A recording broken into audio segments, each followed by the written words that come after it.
என்ன மாப்பிள்ள புது வண்டி தான் வாங்கியிருக்கோம்ல? ஆமா மாப்பிள்ள, புது வண்டி எடுத்திருக்கேன். ஒரு வார்த்தை கூட சொல்லல. வாட்ஸ்அப் ஸ்டேட்டஸ் போட்டதோட அப்படியே போயிட்டேன். மாப்பிள்ள பக்கத்துல வேற விஷயம். அடே போயிட்டு இப்ப வந்துருவான்டா. ரவுண்டு விடுறா. நான் எம்டி பைக்ல ஓட்டுனது இல்லடா. எக்ஸல் தான்டா ஓட்டிருக்கேன். என்னடா நீ அவசரம் புரியாம பேசுற? நான் போயிட்டு வந்துடுறேன். இங்கே இருடா. உங்க ஆளுக்களுக்கு உங்க ஃப்ரெண்டுகளுக்கு கொடுப்ப. என்டரா அந்த எம்டி பைக் தருவியா? சோ இப்ப வேற லூசுமா. நான் என்னடா உன்னை அப்படி நினைச்சேன்.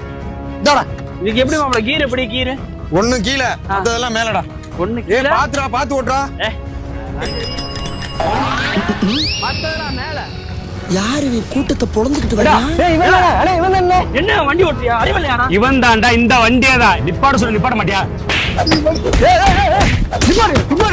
எதுக்கு அவனை போட்டு அடிக்கிறீங்க? ரோடு கிராஸ் பண்ண என் பாட்டி அவன் பாட்டுல ஏத்திட்டு போயிட்டே இருக்க. பாட்டி ஸ்பாட்லயே காலி. நிப்பாட்ட சொன்ன அவன் பாட்டுல போயிட்டே இருக்க. 4 பேர் தள்ளி வந்து இங்க வந்து நிறுத்திருக்கான். நான் தான் பார்த்தேன். இதே வண்டி இதே நம்பரு. அட பேதில போவா. இப்படி வாழ வேண்டிய பாட்டியை கொண்டு போட்டு வந்திருக்கியடா. இதெல்லாம் இருக்கவே கூடாது. என்னங்க பாத்துக்கிட்டு அடுத்து போங்க. தாய்க்கு நீ மகனில்லை, தம்பிக்கு அண்ணனில்லை. தாய்க்கு நீ மகனில்லை, தம்பிக்கு அண்ணன்